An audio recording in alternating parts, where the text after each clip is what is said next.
हाँ फ्रेंड्स, स्वागत है आप सभी का हमारे यूट्यूब चैनल हाई फाई महासंग्राम में। दोस्तों इस वीडियो में बात करेंगे जीव विज्ञान के मोस्ट इम्पॉर्टेंट क्वेश्चन दोस्तों, जो प्रीवियस ईयर में पूछे जाते हैं। कोई भी गवर्नमेंट एग्ज़ाम हो या फिर सेंट्रल का हो या यूपी का कोई भी एग्ज़ाम हो, तो इसमें देख लेते हैं सेंट्रल का हो या स्टेट का हो, जीव विज्ञान के हर एग्ज़ाम में पूछे जाते हैं क्वेश्चन। तो मोस्ट इम्पॉर्टेंट क्वेश्चन है, प्रीवियस ईयर में जो क्वेश्चन पूछे गए हैं उनके बारे में डिस्कशन कर लेते हैं।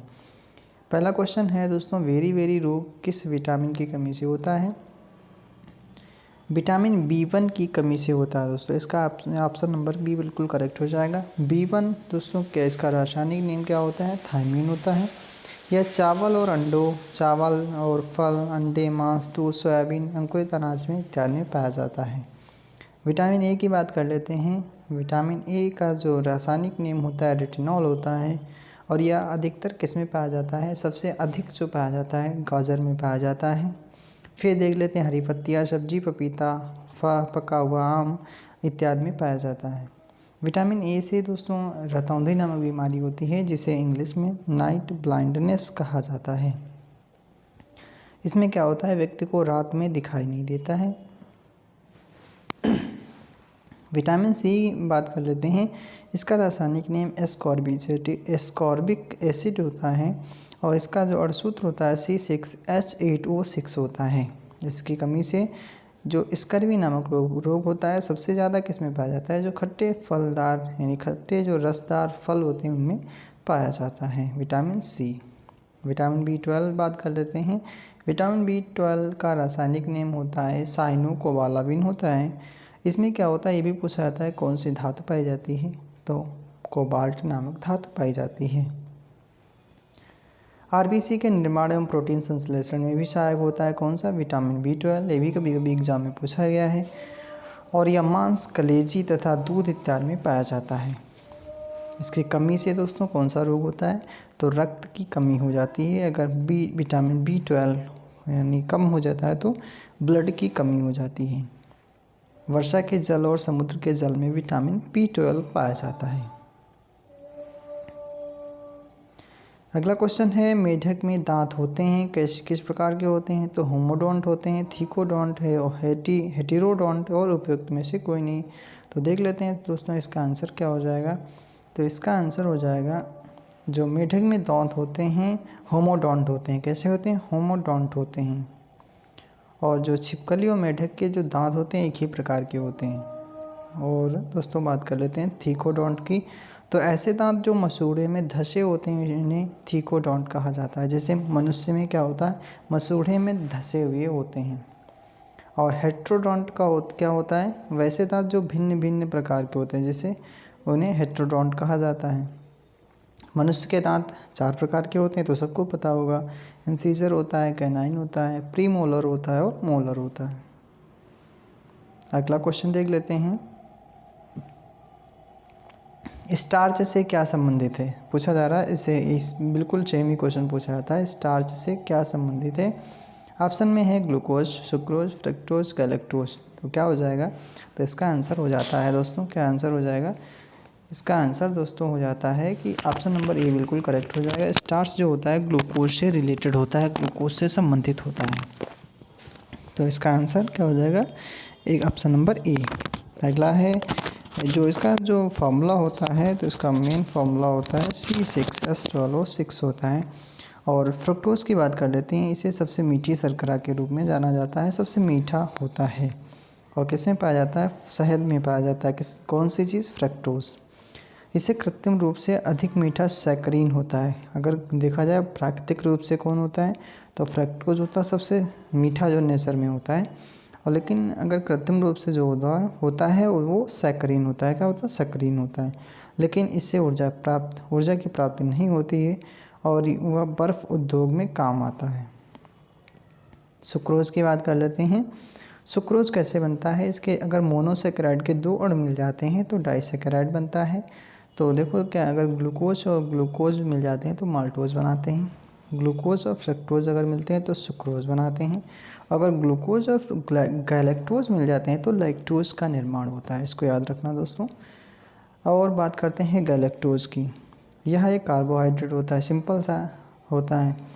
और एक कार्बोहाइड्रेट का सामान्य सूत्र क्या होता है, CH2O का होल ट्वाइस होता है।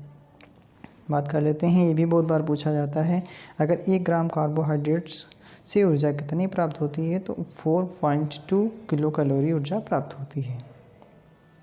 अगला क्वेश्चन है, दांत का शिखर बना होता है, किससे बना होता है, तो दांत का जो शिखर होता है वो बना होता है डेंटिन से बना होता है, डेंटिन का बना होता है। दांत के बाहरी परत को क्या कहा जाता है, इनेमल कहा जाता है, ये भी याद रखना, इनेमल कहा जाता है। चलिए दोस्तों आगे देख लेते हैं, अगला क्वेश्चन क्या है, 1 मिनट। चलिए दोस्तों अगला क्वेश्चन है, अभी थोड़ा और पढ़ लेते हैं, क्या था, दांत के अंदर वाले भाग को क्या कहा जाता है, डेंटाइन कहा जाता है। और कार्टिलेज क्या होता है, यह मुलायम एवं लचीला होता है, और एक कान के नीचे दोस्तों कान के निर्माण में सहायक होता है। काइटिन क्या होता है, जो कीट होते हैं उनकी जो बाहरी आवरण होता है काइटिन से ही होता है, ये कड़ा होता है। इसका अगला क्वेश्चन क्वेश्चन नंबर 5 है, स्कर्वी रोग किस विटामिन की कमी से होता है, तो सबको पता है, सिंपल सा है, लेकिन आगे कुछ डिटेल में जान लेते हैं। तो स्कर्वी रोग जो होता है ये विटामिन C की कमी से होता है, बिल्कुल। और इसका जो अभी पढ़ रहे थे स्कारबिक एसिड फॉर्मूला होता है, यानी रासायनिक सूत्र होता है, और C6H8O6 इसका आणु सूत्र होता है। इसमें ये मुख्यतः खट्टे फलों में पाया जाता है। अब बात करते हैं विटामिन K की। इसका रासायनिक नाम क्या होता है, फिलोक्विनिन होता है, क्या होता है, फिलोक्विनिन होता है। और यह हरी पत्ती यानी उसमें पाया जाता है, हरी सब्जियों में पाया जाता है, टमाटर पनीर में पाया जाता है। इसकी कमी से रोग कौन सा होता है, रक्त का थक्का नहीं जमता है, यानी ब्लड क्लॉटिंग नहीं होती है।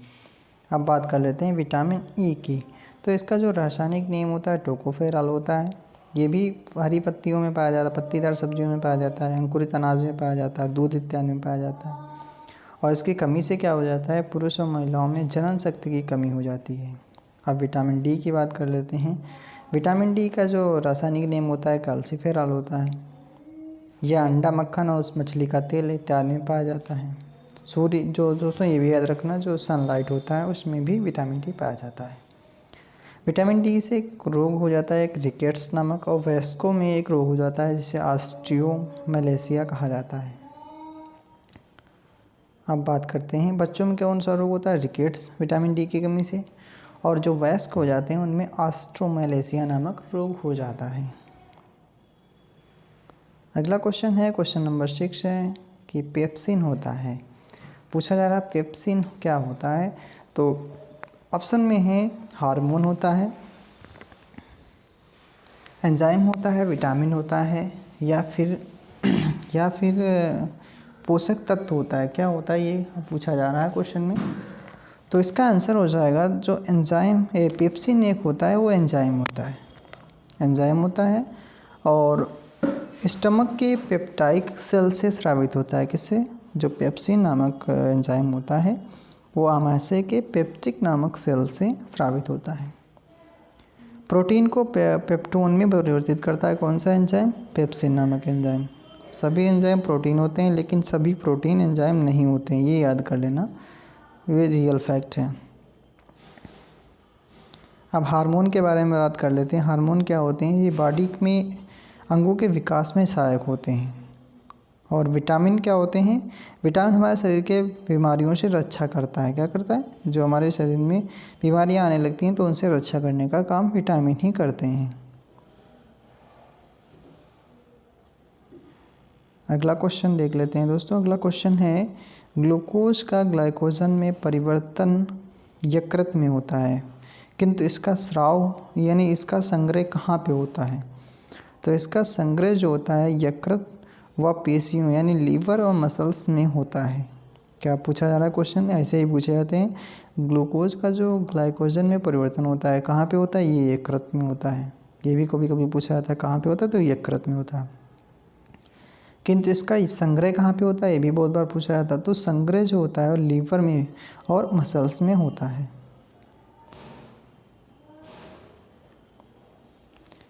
अब बात कर लेते हैं यकृत यानी लीवर को सबसे बड़ा बहिस्रावी ग्रंथि कहा जाता है।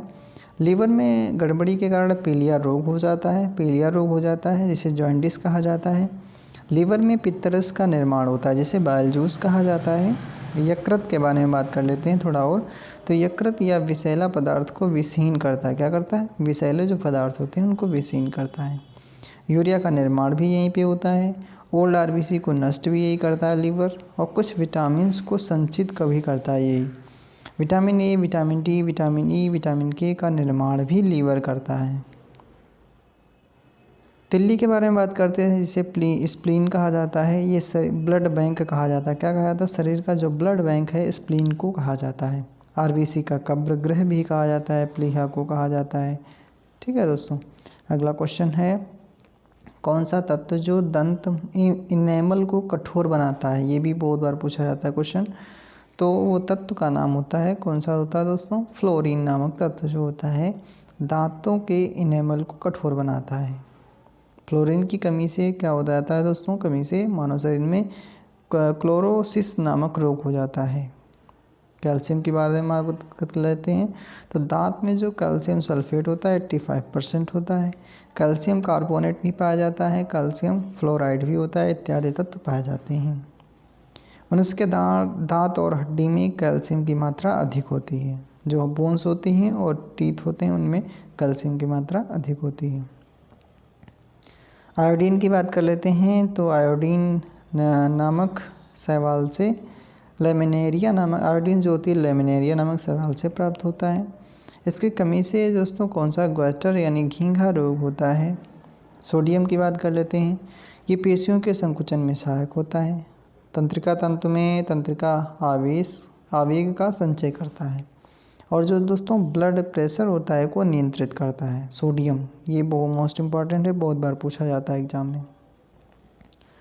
अगला क्वेश्चन है पित्त का मुख्य कार्य क्या होता है? पित्त का मुख्य कार्य क्या होता है? इसका जो मेन काम होता है पाचन तथा शोषण हेतु वसा का इमल्सन करना। क्या करना? पाचन तथा शोषण हेतु वसा का इमल्सन करना। अब बात कर लेते हैं पित्त पाचन तथा शोषण हेतु वसा का इमल्सन करता है। पित्त भोजन को क्षारीय बनाता है। कैसा बनाता है? बेसिक बनाता है। और पित्त रस में जल लवण तथा सोडियम ग्लाइकोलेट तथा सोडियम टेकोलेट तथा सोडियम कार्बोनेट इत्यादि पाए जाते हैं। चलिए दोस्तों कितने क्वेश्चन हो गए? क्वेश्चन नंबर 9 तक हो गए। आगे देख लेते हैं। क्वेश्चन नंबर 10 की बात कर लेते हैं। क्वेश्चन नंबर 10 में क्या है? जनन क्षमता में कमी होती है किस विटामिन की कमी से? अभी पीछे पढ़ रहे थे तो विटामिन ई की कमी से दोस्तों जनन क्षमता में कमी हो जाती है। और दोस्तों क्या है जो पानी में घुलनशील जो विटामिन होते हैं BC होते हैं, और वसा में जो घुलनशील विटामिन होती है ADE के होते हैं। तो इसको ऐसे भी याद कर सकते हैं एडेक, यानी एडेक करके याद रखो एडेक। तो क्या हो जाता है? वसा में घुलनशील विटामिन होते हैं। विटामिन की खोज किसने की थी? ये भी बहुत बार पूछा जाता है एग्जाम में। तो विटामिन की खोज जो सबसे पहले की थी वैज्ञानिक थे, क्या नाम था उनका? फंक नामक वैज्ञानिक। कौन थे? फंक नामक वैज्ञानिक थे।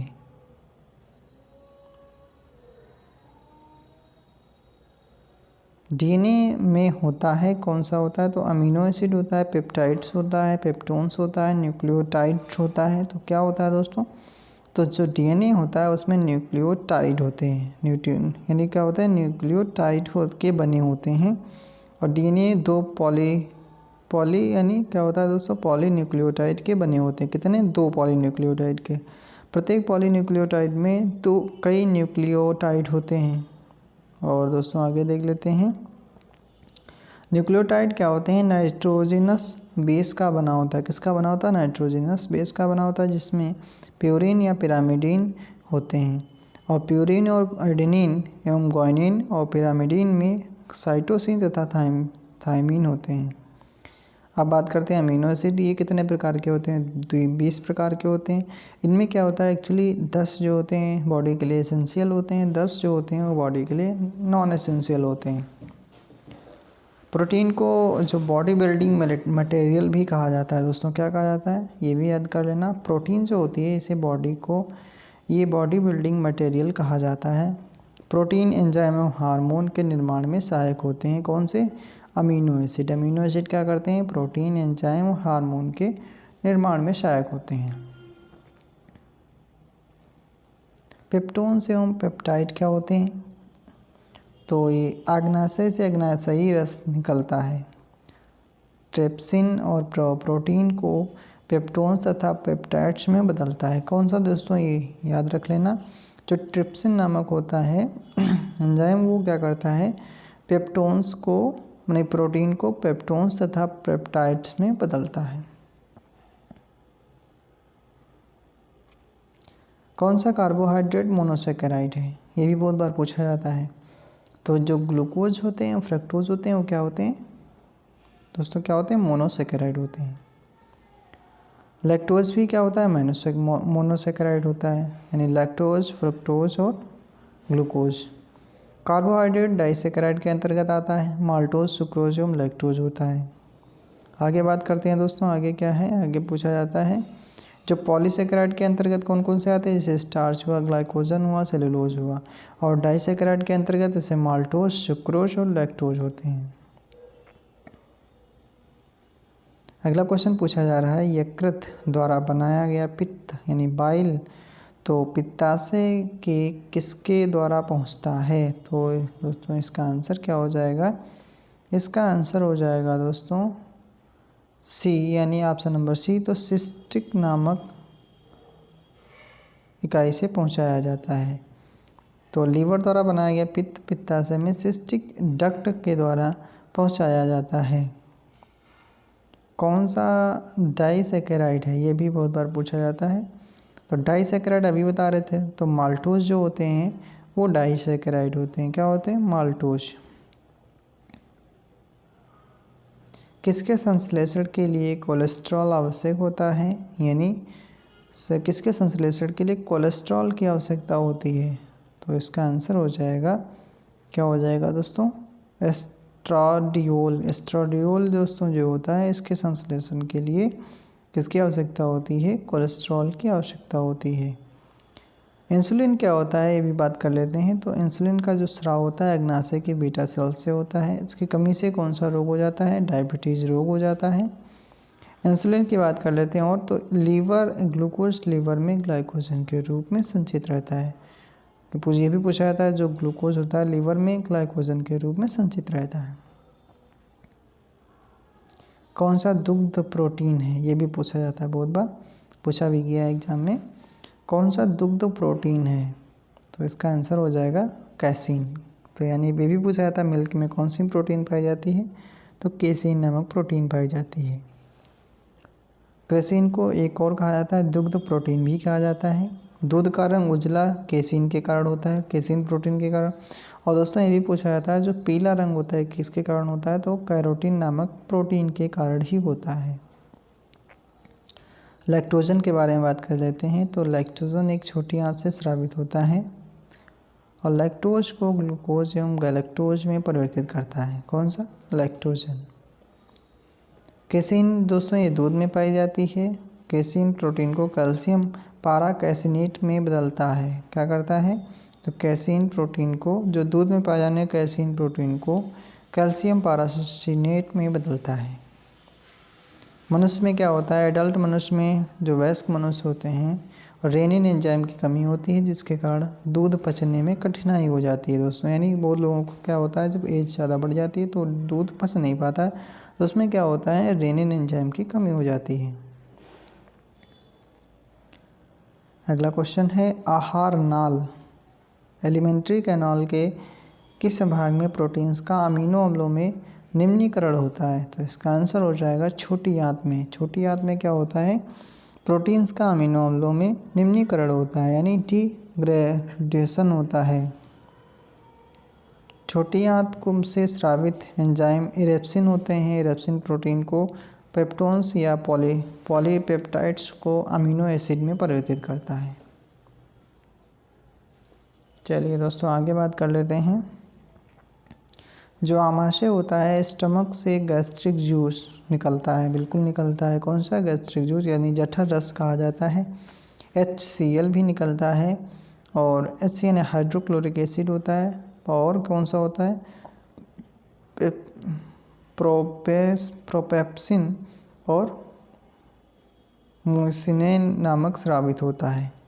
चलिए दोस्तों आगे देख लेते हैं। अगला क्वेश्चन है, 1 मिनट दोस्तों।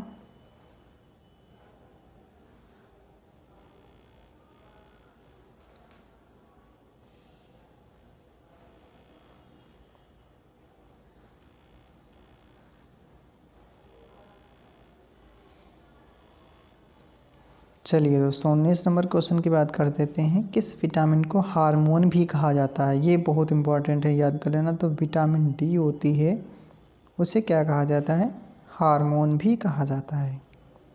मानव मूत्र में विटामिन डी पाया जाता है और मछली के लीवर में विटामिन डी पाया जाता है। विटामिन डी को हार्मोन भी कहा जाता है।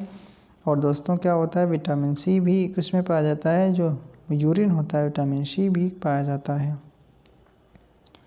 अगला है, रेनिन का स्राव करने वाला अंग कौन सा है? तो रेनिन का जो स्राव करता है वो आमाशय होता है। कौन सा होता है दोस्तों? आमाशय होता है।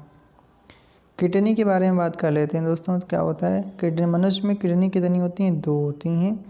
इसमें क्या होता है? यूरिया बनता है। यूरिया का निर्माण कहाँ पे होता है? किडनी में होता है। किडनी के फंक्शनल यूनिट इकाई को नेफ्रॉन कहा जाता है। क्या कहा जाता है? नेफ्रॉन कहा जाता है। अगला क्वेश्चन है 21 में, मनुष्य के शरीर में निष्क्रिय अंगों का समूह कौन सा है? तो निष्क्रिय अंग यानी अब उनका कोई यूज नहीं है, तो इसका आंसर हो जाएगा निमेषिक पटल, क्रमरूप, परिशेषिका, कर्ण, पेशियाँ एवं कॉक्सी अस्थि कहा जाता है इनको, यानी कि इनकी जो होती हैं निष्क्रिय अंग होते हैं। अगला क्वेश्चन है, रीजनरेशन मिलता है किसमें पाया जाता है? या नहीं, पुनरुद्भवन किसमें पाया जाता है? क्रिया देखने को मिलती है, तो ये होती है दोस्तों प्लेनेरिया में पाई जाती है। प्लेनेरिया एक जीव होता है जिसमें पाई जाती है। समवर्ती अंग होते हैं, कैसे होते हैं, यानी किनके किनके अंग समवर्ती अंग होते हैं?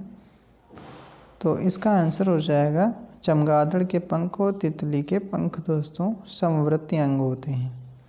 समजात अंग होते क्या हैं, इनको डिटेल से देख लेते हैं। तो वैसे अंग जो विभिन्न कार्यों के लिए उपयोजित होने के लिए कारण काफ़ी असमान दिखाई देते हैं, यानी असमान दिखाई देते हैं, परंतु अगर मूल रचना देखी जाती है तो वो भ्रूणी परिवर्तन में समान होते हैं, तो उन्हें समजात अंग कहा जाता है। जैसे सील के फ्लीपर और चमगादड़ के पंख, घोड़े की अगली टांग, तिल्ली का, यानी कि क्या होता है तिल्ली का, यहाँ पे तिल्ली का पंजा और मनुष्य के बिल्ली का पंजा दोस्तों, बिल्ली का पंजा मनुष्य के हाथ की मौलिक संरचना एक जैसी होती है। चलिए दोस्तों आगे देख लेते हैं, आगे बात करते हैं। अगला है समरूप अंग क्या होते हैं? ऐसे अंग जो समान कार्य के लिए उपयोजित होते हैं वो समरूप अंग कहलाते हैं।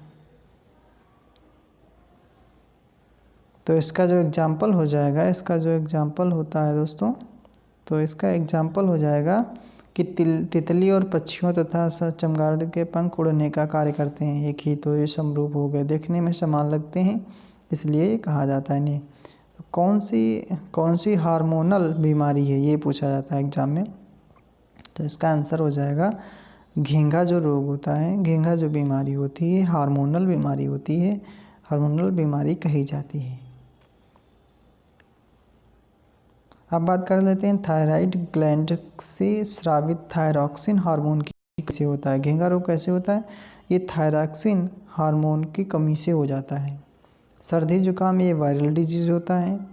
और ये ट्यूबरक्लोसिस जो टीबी होता है ये माइकोबैक्टीरियम ट्यूबरक्लोसिस नामक बैक्टीरिया से होता है। कैसे होता है? माइकोबैक्टीरियम ट्यूबरक्लोसिस नामक बैक्टीरिया से होता है। अब इसके लिए क्या किया जाता है? BCG का टीका लगाया जाता है, जिसे कहा जाता है बैसिलस कॉलमेट ग्यूरिन कहा जाता है। अगला है लेप्रोसी, ये भी थोड़ा बहुत याद कर लो। तो लेप्रोसी जो होता है ये माइकोबैक्टीरियम लेप्री नामक बैक्टीरिया से होता है। कैसे होता है? माइकोबैक्टीरियम लेप्री नामक दोस्तों किससे बैक्टीरिया से होता है, जो कोढ़ रोग होता है। और इसकी रोकथाम के लिए क्या किया जाता है? MDT यानी मल्टी ड्रग थेरेपी दवाओं का प्रयोग किया जाता है। डार्विनिज्म क्या होता है ये पूछा जा रहा है, क्या है? तो प्राकृतिक चयन को ही क्या कहा जाता है? डार्विनिज्म के ने बताया था, इसके बारे में बताया था। तो डार्विन की बुक भी पूछी जाती है, कौन सी है? तो origin of species by natural selection, इनकी दोस्तों क्या थी? एक बुक थी। किसकी थी? डार्विन की। और दोस्तों उपार्जित लक्षणों की वंशागत सिद्धांत का प्रतिपादन भी लेमार्क ने किया था। ये लेमार्क ने किया था। लेमार्क की भी एक बुक का विमोचन हुआ था, प्रतिपादन किया था। फिलॉसफिक जियोलॉजिक नामक बुक का इन्होंने प्रतिपादन किया था। उत्परिवर्तन का सिद्धांत दोस्तों किसने दिया था? यह भी पूछा जाता था। ह्यूगो डी व्रीज ने दिया था। जब दो जीव साथ रहें तथा एक को लाभ हो तथा दूसरे को कोई लाभ ना हो तो क्या वह कहा जाता है, यानी क्या कहलाता है? तो इसका आंसर हो जाता है कॉमेंसिलिज्म कहा जाता है। क्या कहा जाता है? कॉमेंसिलिज्म कहा जाता है।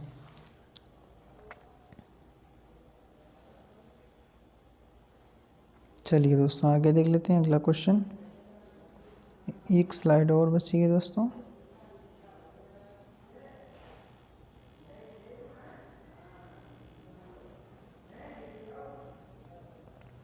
क्वेश्चन नंबर 24 है दोस्तों।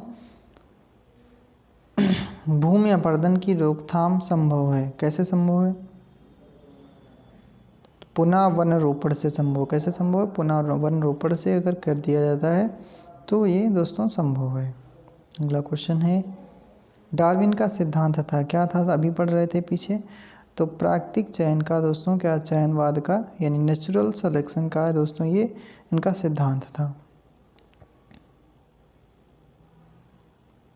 अगला क्वेश्चन है, आर्कियोपेटेरिक्स किनका संयोजन था? तो सरीसृप और पक्षियों का संयोजन था। अगला क्वेश्चन है, सूर्य के प्रकाश से पराबैंगनी विकिरण क्रिया से क्या उत्पन्न होता है? तो इसका आंसर हो जाता है ओजोन उत्पन्न हो जाता है। ओजोन उत्पन्न होता है। तो सूर्य के जो प्रकाश से पराबैंगनी विकिरण क्रिया से क्या उत्पन्न होता है? ओजोन। ओजोन का फॉर्मूला क्या होता है? O3 होता है। ओजोन किस लेयर में पाई जाती है? तो ये भी याद रख लेना, समताप मंडल में पाई जाती है। किस में पाई जाती है? समताप मंडल में पाई जाती है। अगला क्वेश्चन है कि वन पारिस्थितिकी तंत्र में हरे पौधे होते हैं। पहला ऑप्शन है मूल उत्पादक, मूल उपभोक्ता, अपघटक, उत्पादक। तो इसका आंसर हो जाता है उत्पादक, यानी प्रोड्यूसर होते हैं। कौन से? प्रोड्यूसर होते हैं। जो हरे पौधे प्लांट्स होते हैं वो अपना भोजन खुद बना लेते हैं, इसलिए उन्हें क्या कहा जाता है? उत्पादक कहा जाता है। प्राइमरी कंज्यूमर्स क्या होते हैं? शाकाहारी होते हैं। जो शाकाहारी होते हैं वो क्या कहलाते हैं? प्राइमरी कंज्यूमर्स कहलाते हैं। और देख लेते हैं दोस्तों क्या होता है, जो मृत उत्पादक उपभोक्ता को सरल पदार्थों में अपघटित करने वाले जीव को क्या कहा जाता है? डिकम्पोजर कहा जाता है। क्या कहा जाता है? डिकम्पोजर कहा जाता है। इसके जैसे आप मान लिया, इसके उदाहरण क्या हो जाते हैं? जैसे बैक्टीरिया हुआ, वायरस हुआ, फंगाई हुआ, ये सब क्या होते हैं? अपघटक होते हैं। अगला क्वेश्चन है, जीवों तथा वातावरण के वास्तविक यानी पारस्परिक संबंधों का अध्ययन कहलाता है। क्या कहलाता है? ये भी बहुत बार पूछा जाता है दोस्तों। तो इसका आंसर हो जाता है इकोलॉजी कहा जाता है। क्या कहा जाता है? इकोलॉजी कहा जाता है। और दोस्तों क्या होता है, बायोफैक्टर के अंतर्गत सजीव जीव यानी जीव जंतु और पेड़ पौधे आते हैं। बायोफैक्टर के अंतर्गत कौन कौन से आते हैं? सूर्य हुआ, ताप हुआ, जल हुआ, वायु हुआ इत्यादि आते हैं। अब बात कर लेते हैं ऑटोकोलॉजी। ये क्या होता है? इसमें केवल जीवों के जाति के जीवों के अध्ययन को ऑटोकोलॉजी कहा जाता है। चलिए दोस्तों आगे देख लेते हैं, किस युग में कोई जीवन नहीं था? ये मोस्ट इम्पॉर्टेंट है, याद कर लेना। तो इसका आंसर हो जाता है एजवाई कीरा में कोई भी जीवन नहीं था। किसमें? एजवाई कीरा में कोई भी जीवन नहीं था।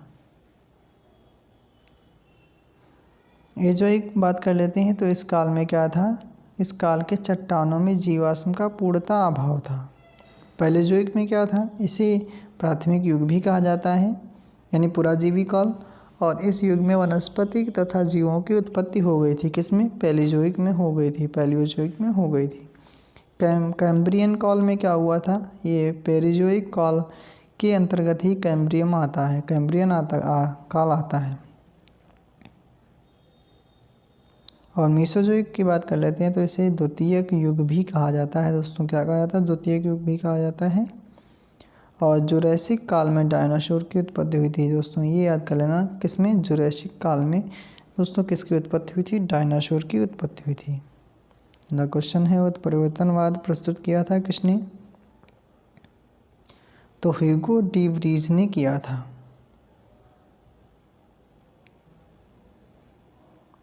और दोस्तों आगे बात कर लेते हैं, नव डार्विनवाद के नाम से भी जाना जाता है। किसे जाना जाता है? तो उत्परिवर्तनवाद के सिद्धांत को जाना जाता है। ग्रेगर जॉन मेंडल क्या थे? ये फादर ऑफ जेनेटिक्स कहा जाता है। और उद्भिद विकास के क्षेत्र में सर्वप्रथम मत देने वाले वैज्ञानिक कौन थे? लेमार्क थे दोस्तों। और इनकी कौन सी बुक थी? फिलोसफिक जियोलॉजी नामक बुक प्रकाशित किया था। अगला क्वेश्चन है, एक माइक्रोन होता है, ये भी बहुत इंपॉर्टेंट है, पूछा भी जाता है, कई बार पूछा गया एग्जाम में। तो एक जो माइक्रोन होता है तो ये किसके बराबर होता है? तो 1/1000 mm के बराबर होता है, मिलीमीटर के बराबर होता है।